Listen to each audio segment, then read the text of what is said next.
예수님께서 십자가에서 죽으시고 부활하신 후에 승천하시기 전에 제자들에게 말씀을 했습니다. 예루살렘을 떠나지 말고 약속하신 성령을 기다리라 그랬어요. 그래서 50일째 계속하여 120명의 성도들이 모여서 하나님 앞에 기도하고 있습니다. 하나님, 약속하신 성령을 보내주시옵소서. 약속하신 성령을 보내주십시오. 계속하여 성령의 강림을 위하여 기도했습니다. 하루가 지나고 이틀이 지나고 수많은 시간이 지나여 50일째 되는 날에 불같은 성령이 기도 가운데 임하여서 각 나라의 언어대로 하나님의 크신 일을 전파하여 초대교회가 시작되고 부흥되는 놀라운 역사를 우리는 성경을 통하여 기억할 수 있습니다. 많은 사람들은 그 성령의 역사는 과거에 일어난 일이야, 성령의 강력한 은혜는 과거 그때 머무는 것이야 라고 생각하며 살아가기 쉬우나, 사랑하는 성도 여러분, 오늘 이 시간 이 자리에도 성령의 강력한 임재가 임할 줄을 믿습니다. 성령의 강력함이 오늘 우리의 가정을 어루만져야 됩니다. 성령의 강력함이 우리의 인생을 어루만지지 않으면 우리가 하나님의 백성으로 살아갈 수가 없다는 것입니다. 성령이 임하면 말씀의 회복이 일어납니다. 성령이 일어나면 가정의 변화가 일어납니다. 성령이 임하면 영육 간의 질병이 치유되는 놀라운 역사가 임할 줄을 믿습니다. 그래서 이 시대는 성령을 사모하는 시대예요. 성령의 놀라운 능력을 기대하는 시대입니다. 하나님, 우리의 인생을 홀로 버려두지 마시고 성령 하나님의 강력한 도움이 저의 심령에 임할 수 있도록 우리가 하나님 앞에 기도하는 이 시간, 오늘 저와 여러분의 놀라운 고백 될 수 있기를 축복합니다. 이런 놀라운 역사, 성령이 임하면 변화되는 겁니다. 성령이라면 놀라운 역사가 임하는 강력한 이 성령은 어디 계시냐 이거예요.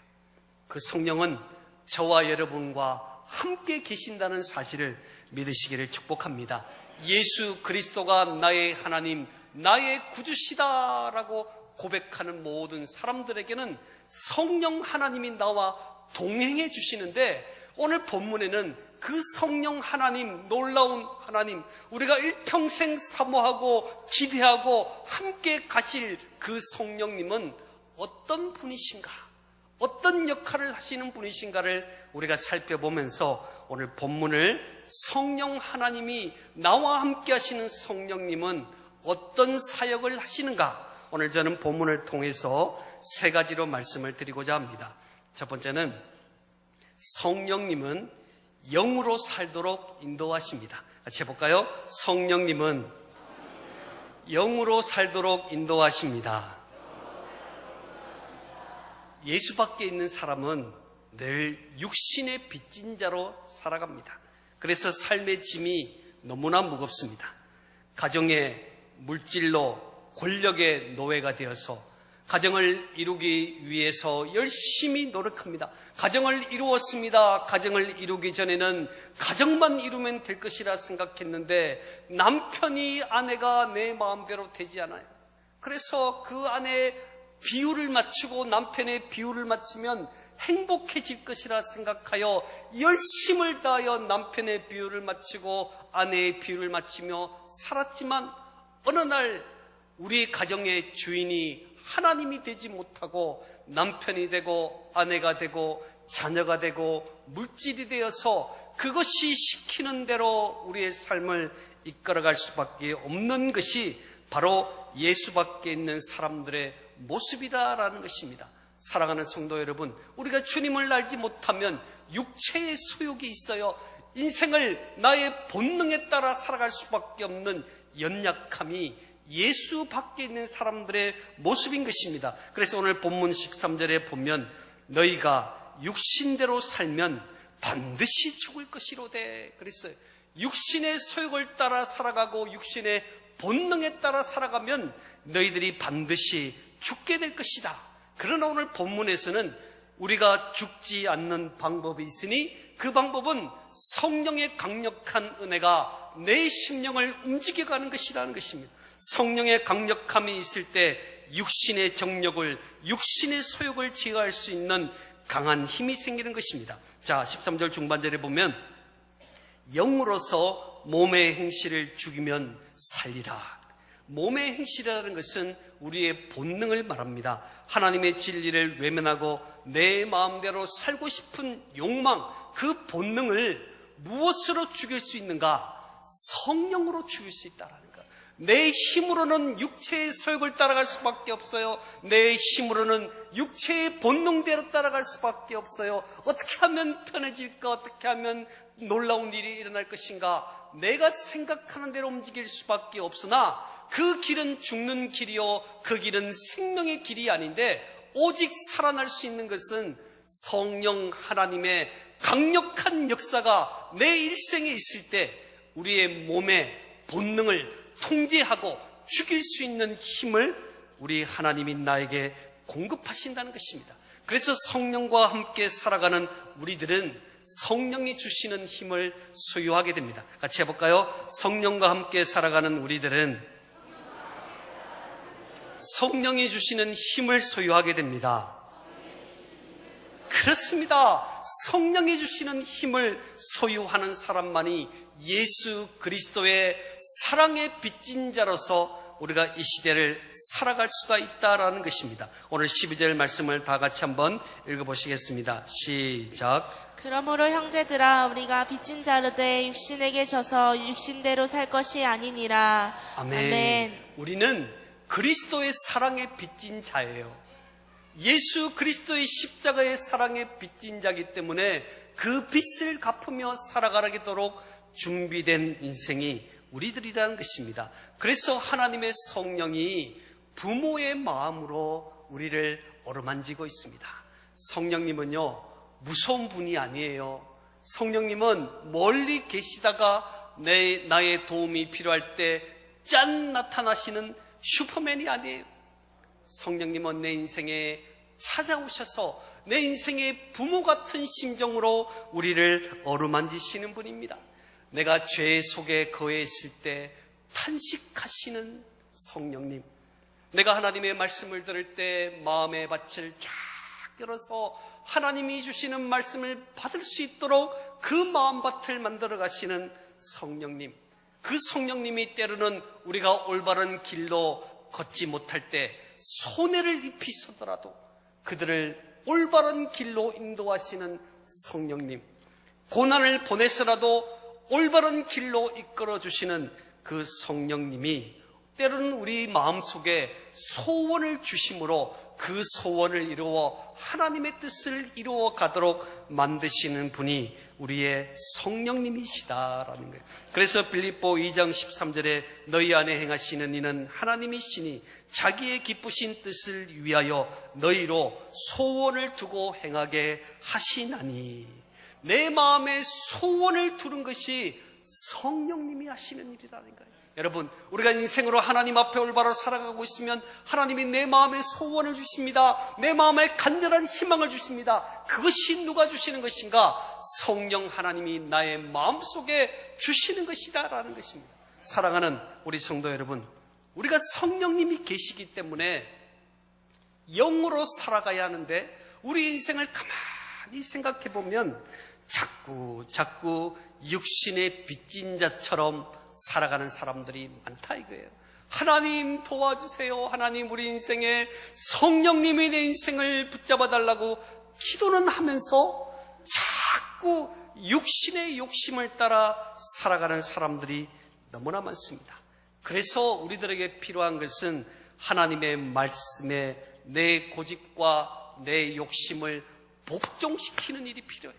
성령의 충만함을 받기 위해서는 하나님의 말씀에 나의 욕심을 못 박아야 합니다. 나의 고집을 못 박아야 합니다. 그래서 하나님의 말씀이 풍성히 내 인생 가운데 움직일 수 있도록, 그래서 성령의 충만함을 통하여 내가 더 이상 육체의 소욕에 빠지지 않냐고 영을 따라 하나님의 은혜를 따라 살아갈 수 있도록 우리 인생을 조정하며 이끌어갈 수 있는 은혜가 오늘 저와 여러분에게 있기를 축원합니다. 자, 14절 말씀 읽어볼까요? 14절 시작.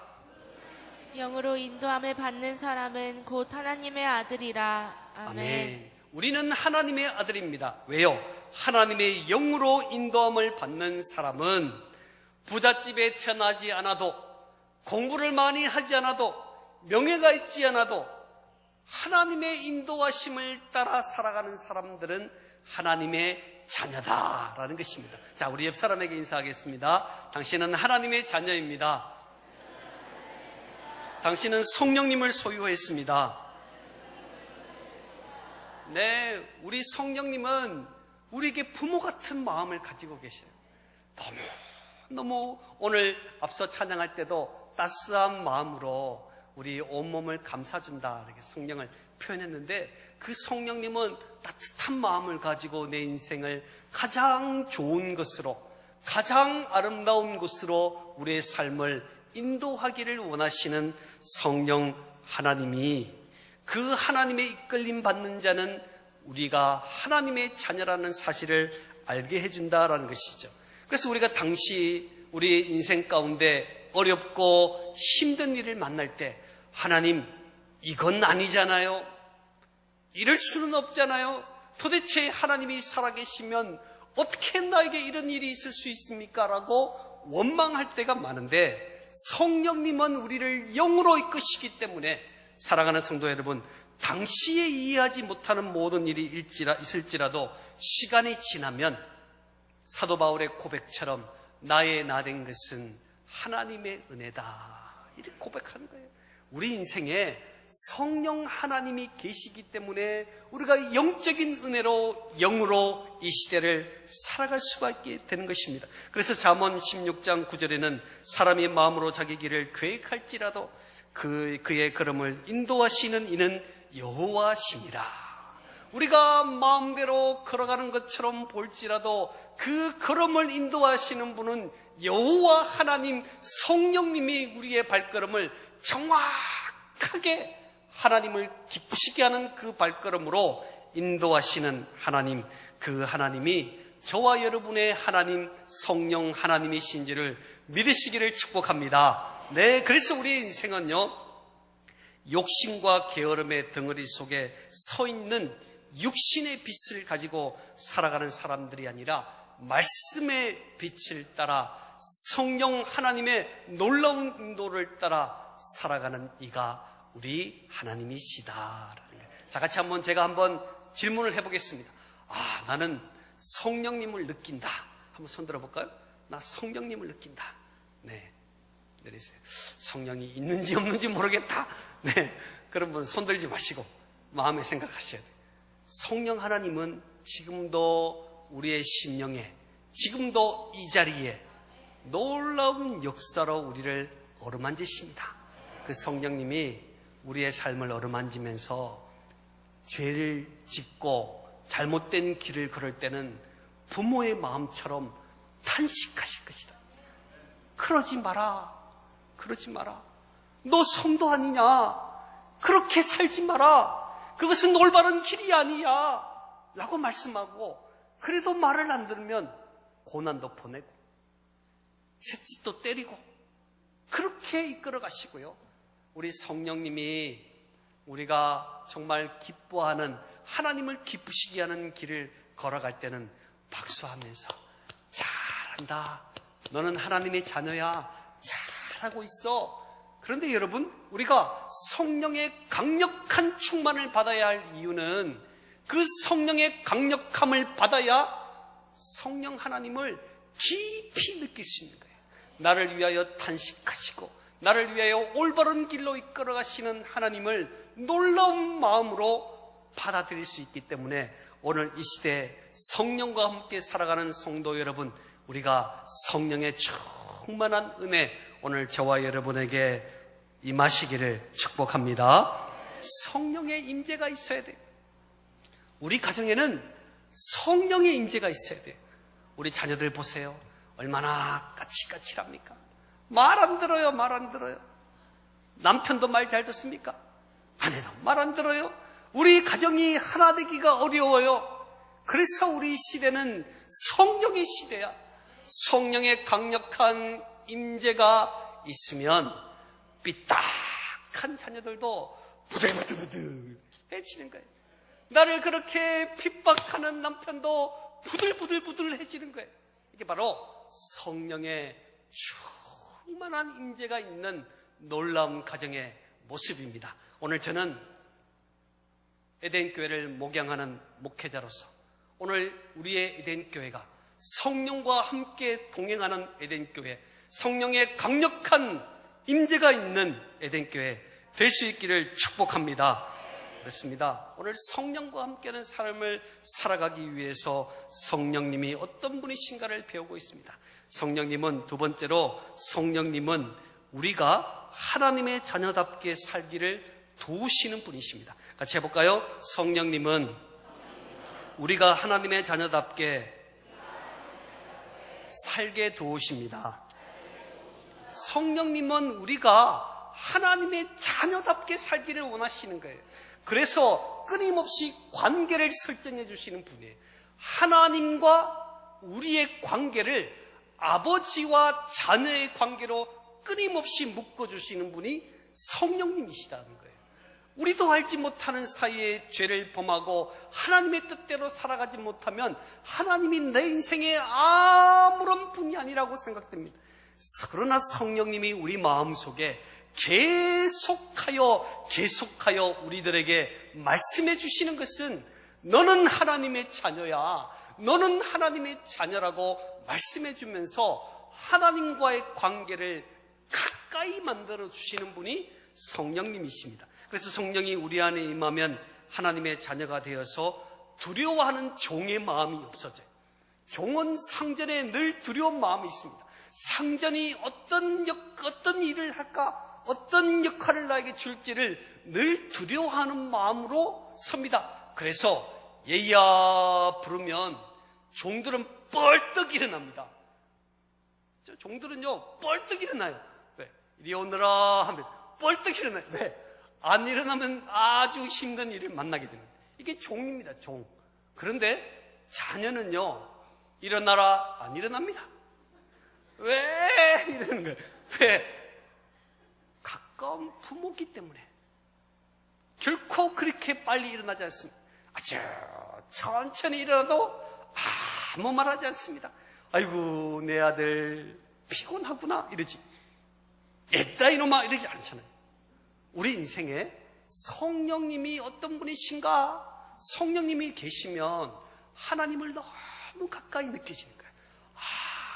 아버지, 하나님 아버지가 아빠 아버지구나 이렇게 고백될 수 있도록 우리를 만들어 주십니다. 그래서 두려워하는 종의 마음이 없어지고 담대히 하나님을 아빠 아버지라 부를 수 있는 친근함을 가지게 된다는 거예요. 우리가 기도할 때 하나님 아버지 쉽게 기도하잖아요. 하나님 아버지. 어떤 분들은 하나님이라 부르기가 굉장히 어려운 분들이 있어요. 종으로 살아가면 하나님을 아버지라 부를 수가 없어요. 그러나 양자가 되어서 그의 하나님의 자녀가 되면 아빠 아버지라 부르는 것이 너무나 자연스러운 것입니다.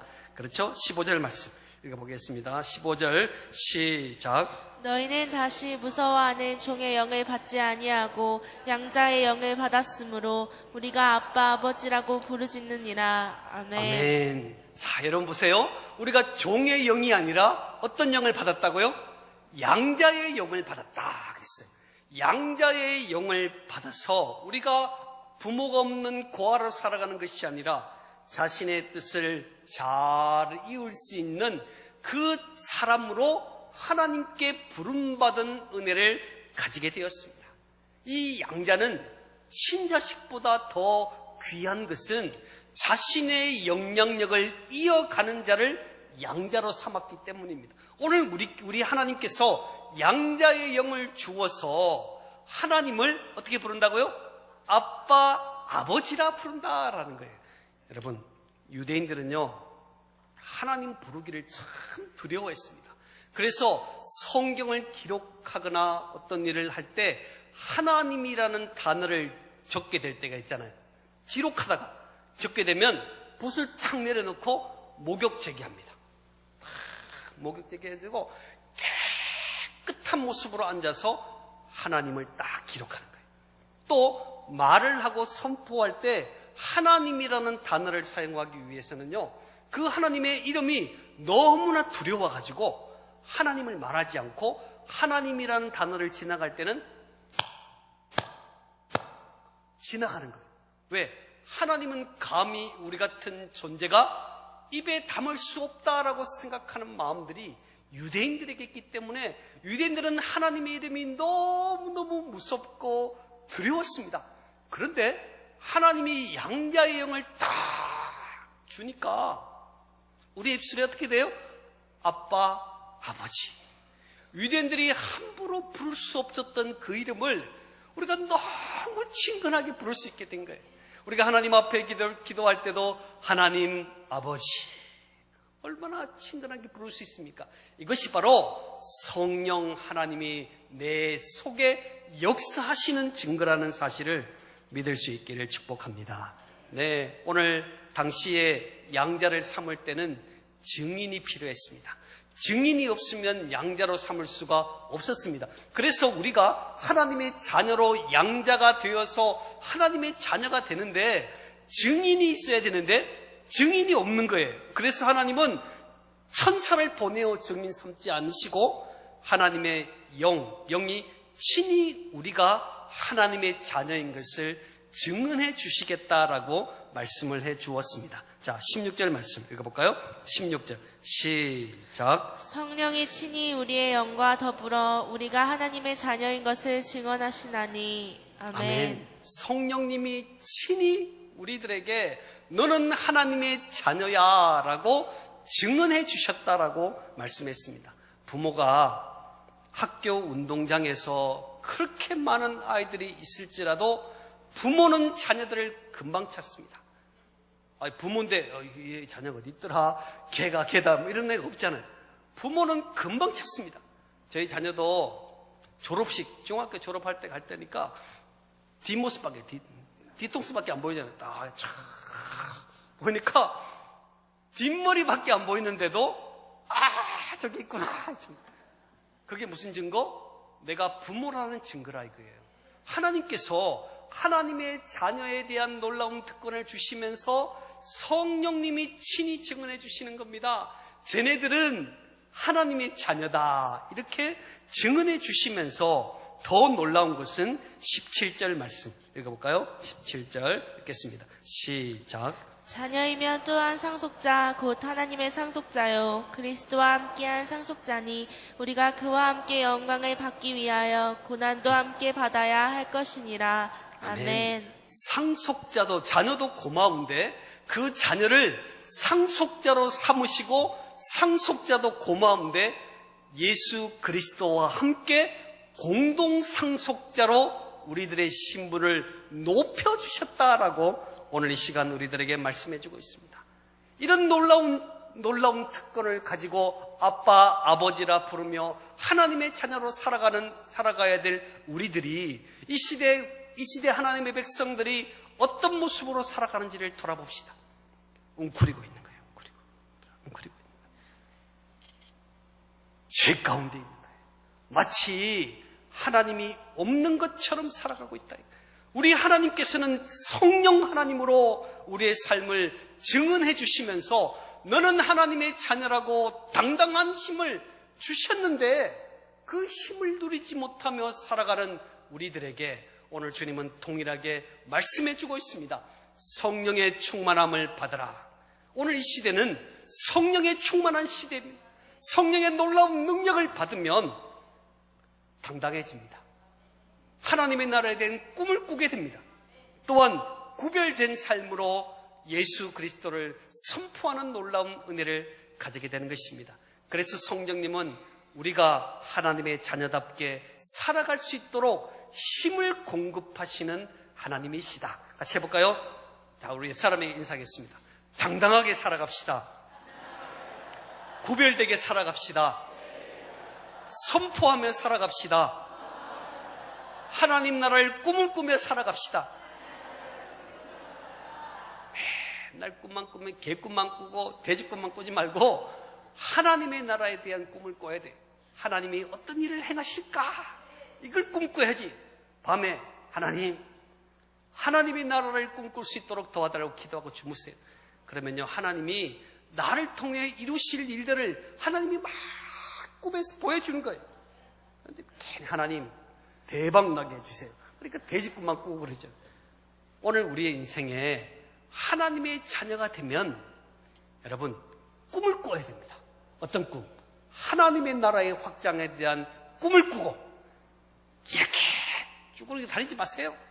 쫙 펴요. 한번 펴봅시다. 쫙. 네. 그럼 몸도 건강해지는데 왜 이렇게 기죽어 살아가는지 모르겠어요. 하나님의 백성들은요, 하나님이 책임지십니다. 하나님의 성령이 우리 인생을 책임지십니다. 여러분, 당당하게 선포하여 구별하여 살아가는 인생, 저와 여러분의 인생 되기를 축복합니다. 그렇습니다. 성령과 함께 살아가는 삶. 세 번째, 성령님은 어떤 역할을 우리들에게 행하시는가? 세 번째는 성령님은 고난도 함께 받아 승리하게 하십니다. 같이 해볼까요? 성령님은 고난도 함께 받아 승리하게 하십니다. 무너질 수밖에 없는 세상의 후계자가 되려 해도 혹독한 훈련과 경쟁을 통과해야 합니다. 세상에 조그마한 것 하나 물려받으려 해도 엄청난 훈련을 받아야 합니다. 정말 그 경쟁이 얼마나 치열한지 몰라요.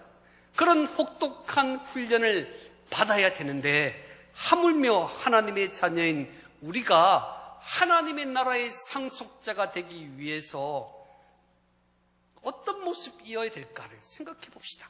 하나님, 축복은 좋은데 고난은 싫어요. 축복은 좋은데 시련은 싫습니다. 내 인생에는 다시는 어려움이 생기지 않도록 도와달라고 그렇게 기도하시는 분이 있어요. 사랑하는 성도 여러분, 세상의 상속자도 혹독한 훈련과 경쟁 속에서 그렇게 되는데 그냥 우리가 하나님의 상속자가 된 우리라고 해서 우리가 그냥 아무것도 없이 하나님의 나라의 상속자로 폼 잡으며 살아가도록 우리를 만들지 않습니다. 왜요? 훈련되지 않으면 넘어지니까요. 같이 해볼까요? 훈련받지 않으면 넘어집니다. 자, 뒷사람 보시면서 훈련받지 못하면 넘어집니다. 훈련받지 못하면 시험 듭니다. 네, 훈련을 받지 못하면 시험이 들어요. 훈련을 받지 못하면 넘어지게 돼 있어요. 그러니까 하나님의 성령이 하나님의 상속자인 우리들을 세상의 어려움에 버려두시는 거예요. 왜? 훈련받아야 되니까요. 세상의 어려움 속에 버려두면서 때로는 무시를 당하기도 하고 때로는 업신여김도 받게 만들면서 우리를 세상 속에서 연단하는 훈련 장소로 우리 하나님이 나를 가만히 버려두실 때가 있다라는 거예요. 그래서 우리가 고난을 당했을 때 하나님 나만 미워하지 마세요. 이렇게 말하지 마세요. 고난은 하나님의 사랑의 표현입니다.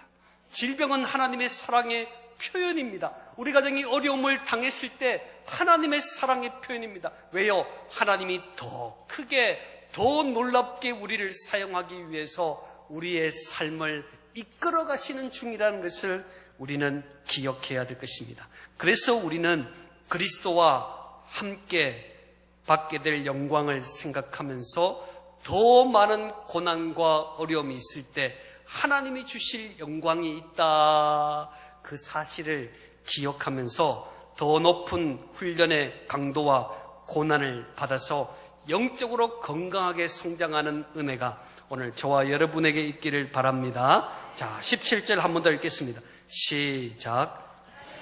또한 상속자 곧 하나님의 상속자요 곧 우리가 그와 함께 영광을 받기 위하여 고난도 함께 받아야 할 것이니라. 아멘. 네, 그렇습니다. 17절 후반절에 우리가 그와 함께 뭘 받기 위해서?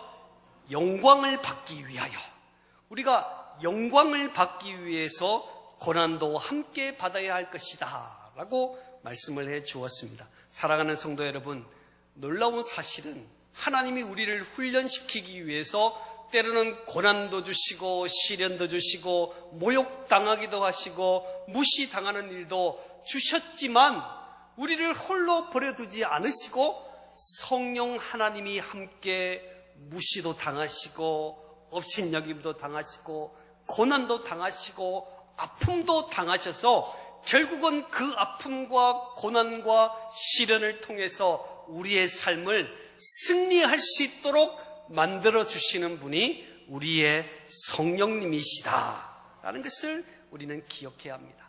사랑하는 성도 여러분, 우리가 고난을 만났을 때에 가장 중요한 것은 무엇인지 아십니까?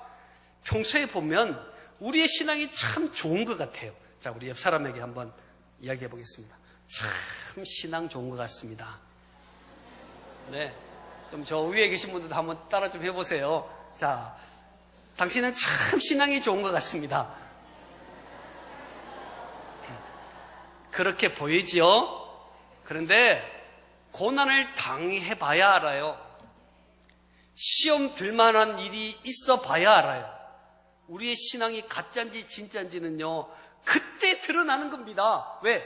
하나님의 나라의 상속자로 하나님이 우리를 세우시고 우리에게 이 믿음이 진짜인지 아닌지를 자꾸 사람들을 보내보고 환경을 보내보고 상황을 만들어서 우리의 신앙이 진짜인지 아닌지 딱 시험을 해보는 거예요.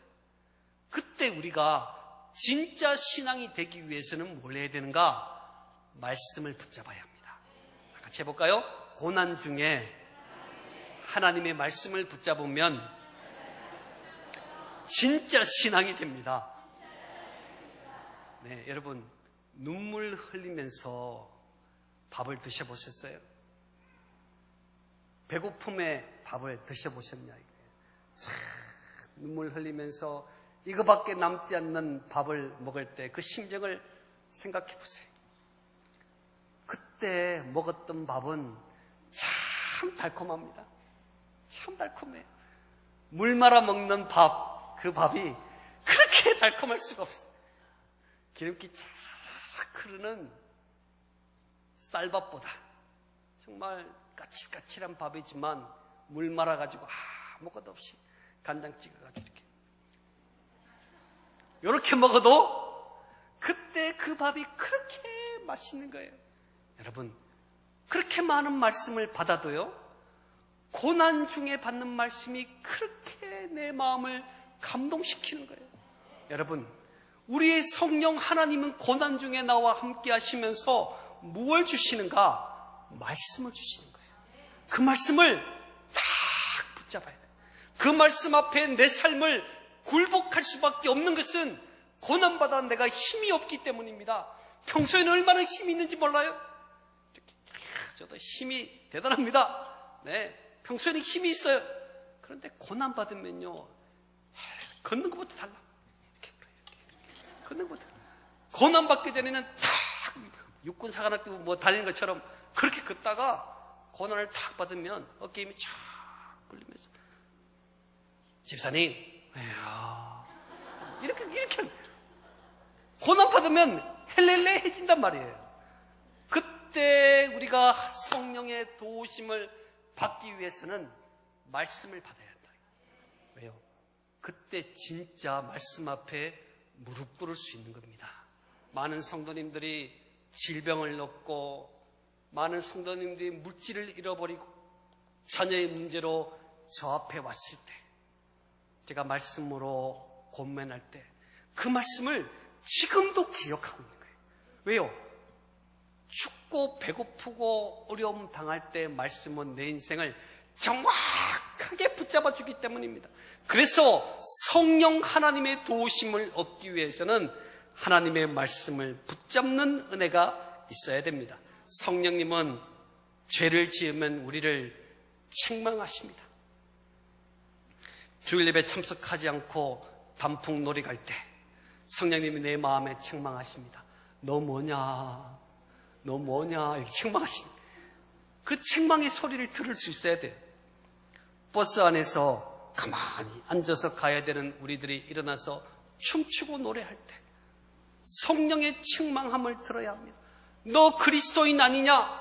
라는 성령의 책망을 우리가 들어야 합니다. 10회를 하나님 앞에 드리지 못하고 올바른 길로 걸어가지 못할 때 성령님의 책망하심을 우리가 들을 수 있어야 됩니다. 요나가 하나님의 명령을 어기고 다시스로 가다가 풍랑을 받았습니다. 그 풍랑을 요나가 될 수 있었던 것은 그 풍랑을 성령 하나님의 책망으로 받았기 때문에 나 때문입니다. 내가 하나님의 말씀을 어겼기 때문에 이렇게 풍랑이 오게 되었습니다. 나를 차라리 바다로 던지시오 라고 말하는 요나의 모습을 여러분 주목하셔야 됩니다. 성령님은 우리 인생에서 우리가 우리의 삶에 죄악된 길을 걸을 때 책망하시고 때로는 심판을 만나게 될 때 그 심판을 대비하게 만드시는 하나님, 그 하나님이 우리의 성령님이시다라는 것입니다. 우리 가정에는 그리스도와 함께 고난받고 영광의 간증이 우리들의 인생에 있습니까? 피하고 싶은 고난이 하나님의 나라를 상속하는 후계자의 훈련임을 우리는 기억해야 될 것입니다. 우리 가정에 무슨 어려움이 이 시간 우리들에게 있습니까? 내가 무엇 때문에 근심하고 있습니까? 우리는요, 하나님의 나라의 상속자가 되는 훈련을 하고 있다라는 사실을 기억해야 될 것입니다. 사랑하는 성도 여러분, 우리 모든 인생의 삶 가운데서 성령의 강림함을 위하여 기도하셔야 됩니다. 하나님의 성령님, 내 인생에 찾아오셔서 내 인생을 주장하여 주십시오. 우리 가정에 성령의 임재가 있게 해주십시오. 우리의 심령에 불붙는 은혜가 있게 해주십시오. 하나님, 이대로 살아가면 안 됩니다. 내가 이대로 있다가 살다가 하나님이 오라가면 가는 인생이 아니라 하나님 앞에 멋지게 쓰임받기를 원합니다. 여러분, 이런 분들이 있습니까?